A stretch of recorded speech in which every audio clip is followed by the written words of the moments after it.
Sbarramenti posizionati in alcuni parcheggi di Bassano per impedire l'accesso alle roulotte dei nomadi. Il sindaco Poletto come il collega di Albettone Gio Formaggio.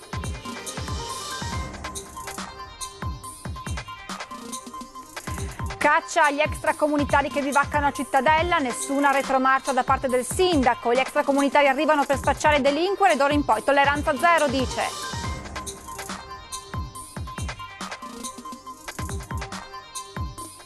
Orrore in stazione ferroviaria Treviso, 57enne senza tetto trovato morto stamane nei pressi di un edificio, aveva il cranio fracassato, quasi certa la fissa dell'omicidio, indagini serrate della polizia a caccia del responsabile.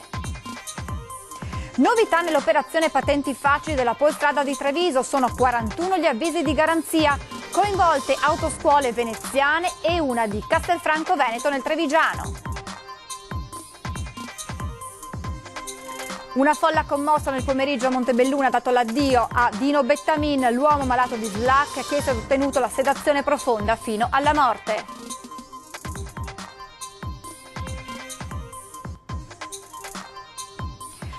Fuga di gas stamane a Valdobbiadene, durante alcuni lavori è stata rotta una tubatura, evacuati per precauzione 2 condomini e un'abitazione.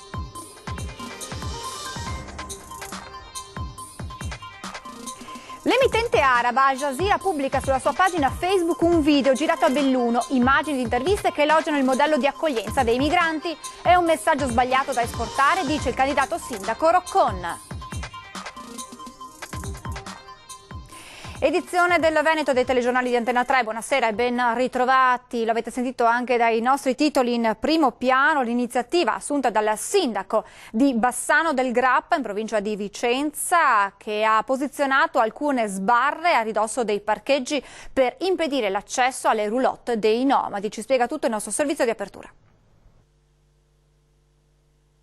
Sindaco antinomadi, Poletto sbarra i parcheggi e dichiara guerra alle carovane che transitano per il Bassanese, perché sono maleducati e sporcano. Vietato l'ingresso nel parcheggio Don Dino Manfrin in località Santa Croce. Nella zona sono stati posizionati degli sbarramenti ed un cartello che non lascia dubbi. In quest'area non si può bivaccare. Bassano dunque stop agli accampamenti dei Rom che, dicono i residenti, creano solo disagi e problemi. È da tempo che periodicamente sostavano delle persone senza fissa dimora che tra l'altro assumevano anche comportamenti molto scorretti, sia dal punto di vista delle norme igienico-sanitarie ma anche di viabilità, di molestie e quant'altro. Per cui dal quartiere siamo stati sollecitati, come in precedenza è capitato anche con quartiere Merlo, per il parcheggio vicino al parco Giovanni Paolo II e scuola Bellavitis 2.0. Alla nostra redazione sono arrivate numerose segnalazioni di cittadini esasperati dai continui soprusi. Furti, atti vandalici.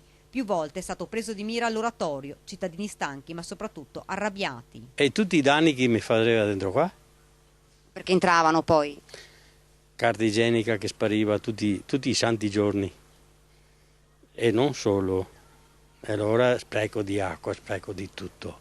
Questo è il secondo parcheggio che l'amministrazione sbarra e potrebbe non essere l'ultimo. I Rom girano per trovare un'area libera e si accampano lì per settimane. A casa, sì che ormai abbiamo scatole piene, anche per tutti i cantoni. Io dico di sì perché frequento questo posto qua e spesso trovavo zingari che giravano intorno alle macchine con fare un po' sospetto. Poletto come Trump, dall'opposizione sono rimasti sorpresi della decisione, non propriamente di sinistra, del primo cittadino. Le similitudini tra il numero 1 della Casa Bianca ed il sindaco iniziano ad essere molte, per qualcuno pure troppe. Da un sindaco ad un altro, quello di Cittadella, comune nel quale è scoppiata la bufera per quella frase caccia agli extracomunitari che bivaccano, apparsa in un invito alla stampa. Ebbene, il sindaco rincara d'ora in avanti tolleranza zero. La caccia continua, altro che retromarcia, perché gli extracomunitari arrivano per spacciare e delinquere. Il comune di Cittadella dichiara guerra agli stranieri. È caccia agli extracomunitari che vengono qui solo per delinquere. È chiaro e categorico il sindaco di Cittadella, Luca Pierobon, che dice da adesso in poi tolleranza zero. Sindaco, perché ha usato il termine proprio caccia? Perché le stiamo seguendo prima di tutto con il sistema delle videocamere, quindi proprio un controllo preciso del territorio, e poi l'intenzione è quella di cacciarli, di mandarli via da Cittadella. Cittadella deve essere una cittadina tranquilla, deve rimanere come è sempre stata. Non vogliamo finire come certe città amministrate da partiti ben noti che sono piene di degrado e piene di ghetti. Un fenomeno, tuona il primo cittadino, in continua crescita che bisogna debellare in maniera forte e decisa. Purtroppo questi stranieri sono zeppi di precedenti penali che vanno dall'aggressione allo spaccio di droga e quindi sostanze stupefacenti, resistenza al pubblico ufficiale, eccetera. Ecco, queste persone noi nel nostro territorio non le vogliamo. Toni accesi che non lasciano spazio a nessun dubbio, nonostante le polemiche con il PD che ha attaccato attraverso i nostri microfoni il sindaco per i termini definiti discriminatori. A Cittadella sono gli stessi commercianti ed esercenti che ogni giorno chiedono aiuto alle forze dell'ordine. L'ultimo caso in un bar qua che mi ha un po' stupito il fatto che per non aver versato un bicchiere di vino si è presentato l'extracomunitario, un senegalese, con una mazza, capito, davanti al titolare, siamo rimasti allibiti. L'amministrazione comunale ha deciso anche di dotare la polizia municipale di una cella detentiva. L'obiettivo è quello di avere un locale contenitivo per quelle persone che vengono portate in comando della polizia municipale e che purtroppo sono violente perché alterate da stupefacenti o dall'uso di alcolici. Capita molte volte che entrano in comando e cominciano a spaccare computer, spaccare finestre, cose varie. Controlli serrati. A Cittadella la tolleranza sarà. E il sindaco di Cittadella ha preso un'altra iniziativa. Se dovessero essere trovati anche minorenni in compagnia di extracomunitari con precedenti penali, saranno avvertite le famiglie. Noi siamo andati in giro per la città a sentire che cosa ne pensa la gente. Vicenda immigrati. Il sindaco di Cittadella avverte: se nel corso dei blitz e dei controlli dovessimo trovare minorenni che frequentano extracomunitari con precedenti penali, contatteremo subito le famiglie. Io sono un padre, spiega Luca Pierobon, e ritengo importante essere informato se mio figlio gira con questi personaggi. Decisione condivisa dai cittadini. Se lei avesse un figlio che girasse con questi personaggi, sarebbe contento di essere avvertito dal comune e dalla polizia municipale? Sicuramente sì. Anche perché evitaria che mio figlio frequentasse che gente ha, perché mica guardo la vita, mia vita che ho, perché la gente qua che so da rovinare, so che problemi. Sì, potrei monitorare anch'io la situazione, che magari è una situazione che non so, che non ne sono informata. È giusto sapere chi frequentano i nostri figli. Essendo mamma stai un po' attenta con che persone, con chi parlano, dove vanno a finire questi ragazzi. Genitori preoccupati e d'accordo con il sindaco, fondamentale essere avvertiti, dicono, ma il problema è sentito anche dai commercianti e dagli esercenti che hanno paura, soprattutto la sera. Lei è Giada e lavora in un bar nel cuore di Cittadella. Molto spesso non consumano, quindi a un certo punto noi siamo costretti a buttarli fuori, o ugualmente consumano una piccola quantità e stanno qui più tempo, non hanno il minimo rispetto del bar, perché molte volte siamo costretti a rimproverarli e poi a buttarli fuori perché lanciano cose, oggetti o altro, rovinano il bar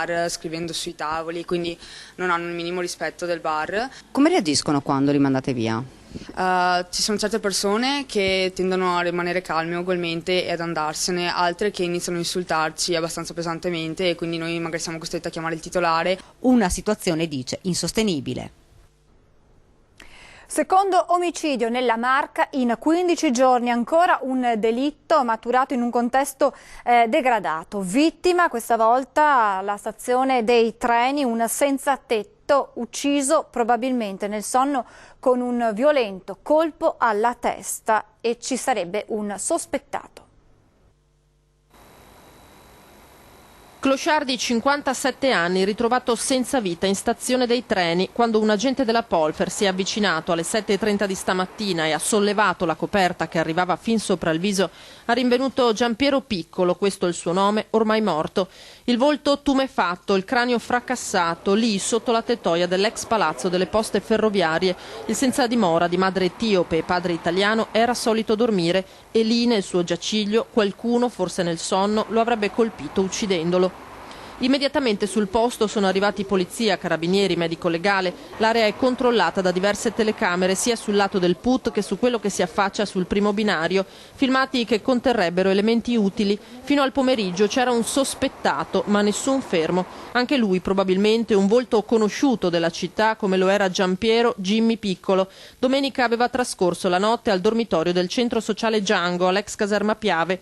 Ieri pomeriggio aveva incontrato gli operatori di strada delle parrocchie. Alle spalle piccoli precedenti, poi l'alcol, la vita di strada gli avevano minato la salute. Recentemente si era anche riavvicinato alla famiglia. Don Luca Vialetto, ex parroco di San Zeno, lo accoglieva spesso nel dormitorio accanto alla chiesa. Jimmy, così lo chiamavano tutti, aveva grossi problemi di salute e ogni tanto lo si incrociava, che aveva delle difficoltà, per cui la preoccupazione di chi lo conosceva era veramente che potesse questa cosa degenerare e portarlo anche a situazioni molto gravi. Ora il timore degli operatori di strada è che tra i senza dimora si diffondano la paura e il sospetto e che il responsabile possa trovarsi tra loro. Lasciamo che vengano fatte le indagini di dovere, sicuramente anche nel mondo dei poveri e di chi vive in queste situazioni di liminalità ci sono delle solidarietà tra alcuni, ma ci sono anche delle rivalità e delle tensioni tra altri. Lasciamo che appunto le indagini poi mettano più in chiaro, in luce la dinamica dell'accaduto. Il procuratore Michele Dalla Costa non si sbilancia, parla, come nel caso dell'omicidio di Silea del 33enne Andrea Dorcic, di delitto maturato in un contesto di degrado. Il pubblico ministero Massimo De Bortoli, che coordina le indagini, ha incaricato dell'autopsia il medico legale Alberto Furlanetto. Prosegue a distanza di alcuni mesi l'operazione Patenti Facili con molte novità, 41 gli avvisi di garanzia, coinvolte autoscuole del Veneziano e una nella Marca Trevigiana, Castelfranco Veneto. 41 avvisi di garanzia in corso di notifica dopo più di un anno di indagini con appostamenti, pedinamenti e intercettazioni sulla vicenda di falsificazione degli esami di teoria della patente di guida a vantaggio di cittadini stranieri usando microtelecamere e microauricolari nascosti sul corpo per avere le risposte esatte ai quiz. La magistratura ha concluso le indagini condotte dalla polizia stradale. Coinvolti anche un autista di Vigonovo che procacciava i furbetti e la mente dell'organizzazione, un 60enne di Mira, titolare di una catena di scuole guida del Veneziano, con una novità. Sono aumentato il numero degli indagati perché sono state circa una decina ancora le persone che sono rimaste coinvolte nell'attività ed è stata coinvolta anche un'autoscuola in provincia di Treviso. L'autoscuola in questione è di Castelfranco Veneto. Il titolare, un 50enne di Riese Pio X, è risultato complice degli ideatori. Nell'organizzazione ognuno aveva il suo ruolo. C'era chi forniva il materiale tecnologico per taroccare l'esame della patente, chi procacciava i clienti e c'era chi lo faceva proprio in provincia di Treviso, proprio nei confronti dell'autoscuola che abbiamo individuato, e chi poi si occupava della vera e propria risposta alle domande per interposta persona, diciamo, captando le immagini e gli audio di chi sosteneva l'esame che non era assolutamente in grado di farlo. Ognuno dei candidati stranieri agli esami di guida pagava tra i 2 e i 3.000 euro alle autoscuole. L'associazione ha operato centinaia di esami falsificati e quindi insomma il calcolo è facile da fare, sono parecchie centinaia di migliaia di euro. Nelle prime settimane di quest'anno è stata individuata una decina di altri esami truccati con le stesse modalità. Le indagini della stradale di Treviso continuano. Si sono tenuti nel pomeriggio nel Duomo di Montebelluna i funerali di Dino Bettamine, 70enne malato di SLA che ha chiesto di essere addormentato fino all'ultimo respiro. Nel ricordo del parroco anche un monito per quello che ha definito un clamore mediatico strumentalizzato. E poi iniziano gli infermi quella sera in cui ti sei affidato al Signore. Non ce la facevi. Parole semplici, quelle di Don Antonio Genovese, il parroco del Duomo di Montebelluna, che Dino lo conosceva molto bene. Dino Bettamine, 70 anni, di cui 5 vissuti con la SLA, una malattia che non dà scampo. Un destino terribile, un calvario iniziato di Venerdì Santo e terminato con la scelta del sonno indotto dopo la terribile esperienza di sentirsi coscientemente soffocare quando la malattia aveva iniziato ad attaccare i polmoni. Essere sedato, di essere lasciato andare incontro al Signore, incontro alla luce. Un protocollo che ha voluto, primo in Italia tra i malati terminali di SLA. e che per questo ha avuto un risalto nazionale. Una scelta che ha innescato inevitabilmente nuovi dibattiti sull'eutanasia e sulla sedazione fino all'ultimo respiro. Un clamore mediatico che Dino e la famiglia sicuramente non si aspettavano. E non avrebbe voluto, penso Maria, tutto questo parlare mediatico. A volte, ahimè, anche strumentalizzato. Per questo, dopo il clamore, il parroco ha chiesto rispetto e silenzio, che sta tutto in questa immagine, quella del primo cittadino Marzio Favero senza fascia in mezzo ai tanti che hanno gremito il Duomo per l'ultimo saluto. La cronaca dal Rodigino, un 22enne di Badia Polesine si è suicidato gettandosi sotto il Frecciarossa Napoli-Venezia lunedì sera alla stazione di Rovigo. Alberto Duò, studente di ingegneria all'Università di Ferrara, aveva detto ad amici e parenti che il giorno dopo avrebbe dovuto discutere la tesi. Così non è stato e forse non sarebbe stato. A quanto pare, infatti, il ragazzo non aveva detto la verità all'Ateneo, non era previsto nessun appuntamento. Probabilmente in preda al turbamento, il 22enne ha vagato lungo il marciapiede del terzo binario fino al momento della tragedia, quando il treno è sopraggiunto. Il giovane è morto sul colpo. Ieri amici e parenti erano pronti per festeggiare tutti insieme. Purtroppo il giorno che doveva essere una festa si è trasformato in un incubo. Voltiamo pagina. All'asilo prima i Veneti. È stata approvata in Consiglio regionale la nuova legge sulle graduatorie d'accesso alle scuole dell'infanzia. Sentiamo i dettagli.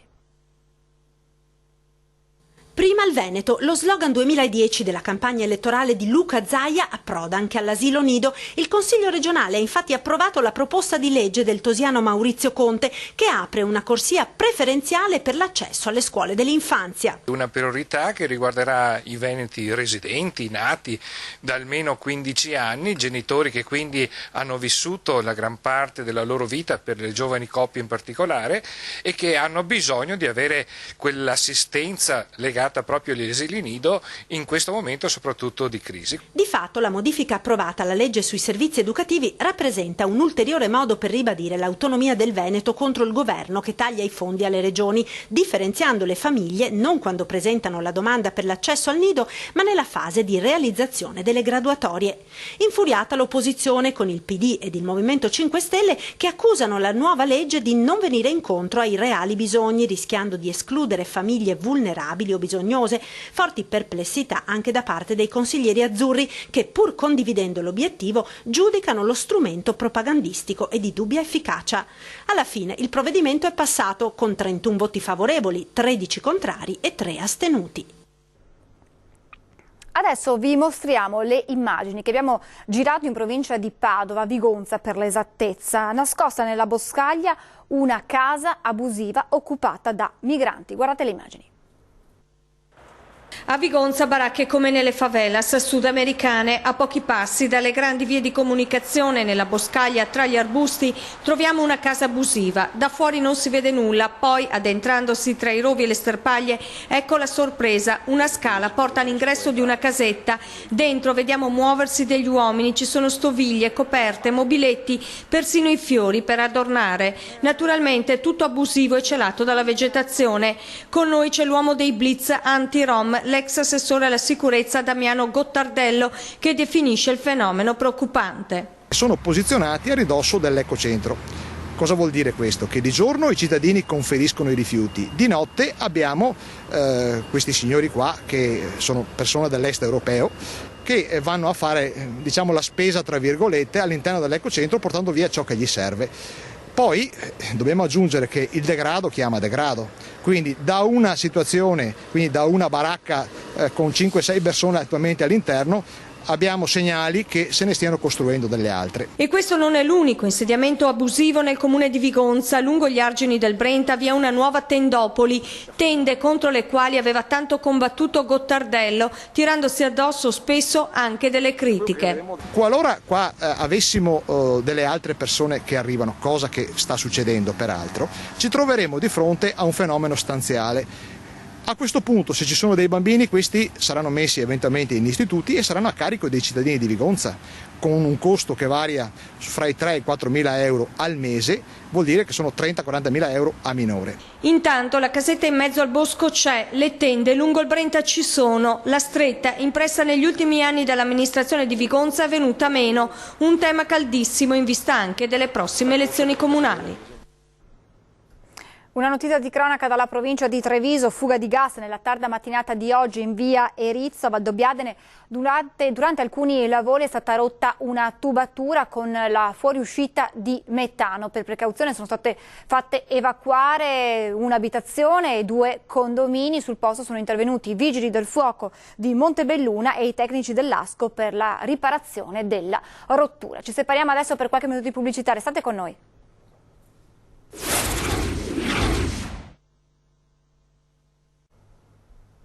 Di nuovo in diretta con l'edizione veneta del nostro telegiornale. Andiamo a Padova, dove i riflettori sono ancora puntati sulla situazione al collasso di oncoematologia e pediatria. Durissimo il presidente della Fondazione Città della Speranza, Franco Masello. Ci vuole una decisione forte politica, sono i politici i grandi assenti qua, tante chiacchiere come si dice e nessuna pediatria. Io auguro a tutti di avere un figlio che non si ammali, ma forse un'esperienza all'interno di questi reparti gli farebbe molto ma molto bene. Un topolino davanti a una montagna. La montagna è il numero di bambini malati di tumore, il topolino la struttura di oncoematologia pediatrica di Padova, incapace di sostenere tutte le richieste di cura, perché lo ricordiamo, il centro è un'eccellenza a livello nazionale, ma torna sotto i riflettori dopo la denuncia apparsa su un quotidiano locale della mamma di una bambina malata di tumore, la questione dell'inadeguatezza degli spazi sia di oncoematologia che di pediatria, strutture a rischio. Lo stesso presidente della Fondazione Città della Speranza, Franco Masello, dichiara basta un soffio e crolla tutto. E i nostri politici, i nostri amministratori che fanno? Parlano. E i politici locali piace fare la visita turistica all'interno delle cliniche, fare le loro sparate del cavolo sui giornali e poi si delegano, non esistono più. Sono anni che succede questo. E pensare che una soluzione in tempi brevi ci sarebbe con la costruzione di pediatria ed oncoematologia nella pneumologia, così come proposto da un anno dalla Fondazione. Siccome noi l'unico interesse sono i bambini, ci impegneremo comunque a supportare questa costruzione con la direzione dei lavori e siamo in grado di garantire che in 18 mesi faremo il trasferimento dal nuovo al vecchio. Ma orecchie tappate, sigillate da parte dell'ex sindaco Bitonci, che non ha mosso un dito, così come tutti gli altri compagni di merenda. Abbiamo una classe politica assolutamente inadeguata a quelle che è la necessità del popolo. Il popolo si deve assolutamente arrabbiare, ma non solo a parole, ormai bisogna fare i fatti, perché è una vergogna assoluta che un'eccellenza che abbiamo e soprattutto nel rispetto dei tanti bambini e delle tante famiglie ricoverate, nessuno prenda nessuna decisione. Sono delle persone inette. Punto a capo, senza responsabilità, senza cuore e senza cervello. Si vergognino di occupare i posti che hanno. L'emittente televisiva araba Al Jazeera ha pubblicato sulla sua pagina Facebook un video in cui si parla del successo di Belluno in fatto di accoglienza dei migranti, ma in città non tutti plaudono al video.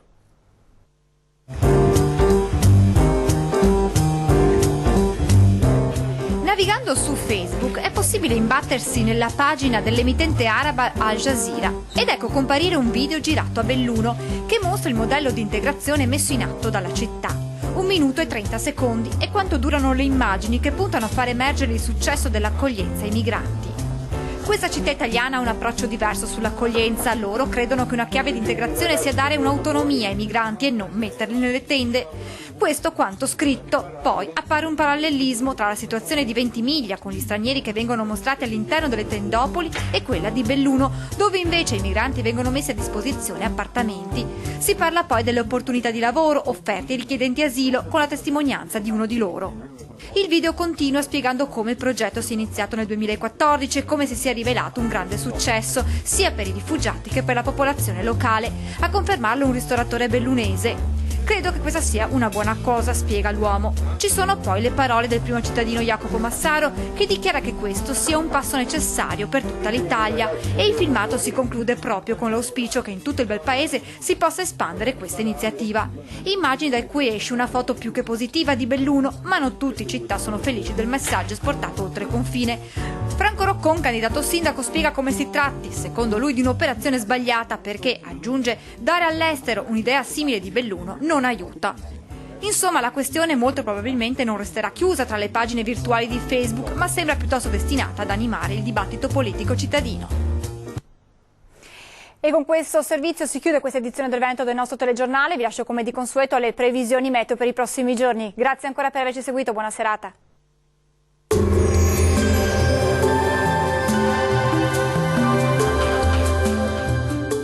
Futura Serramenti, i tuoi serramenti in PVC, la massima qualità inalterata nel tempo. Ti aspettiamo nella nuova sede fronte strada statale Noalese a Quinto di Treviso.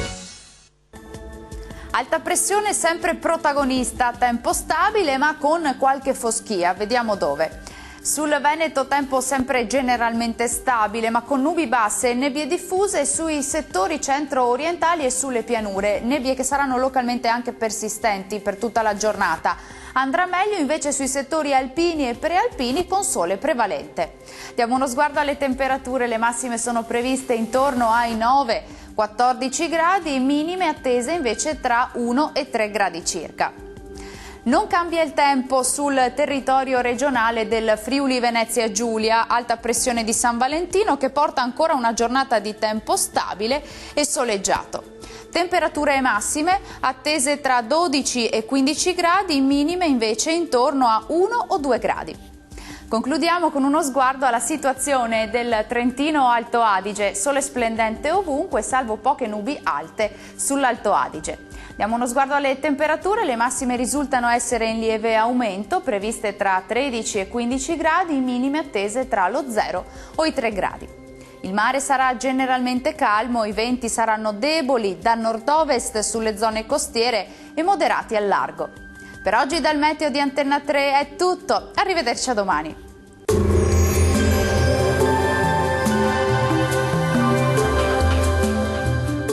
Futura Serramenti, i tuoi serramenti in PVC, la massima qualità inalterata nel tempo. Ti aspettiamo nella nuova sede fronte strada statale Noalese a Quinto di Treviso.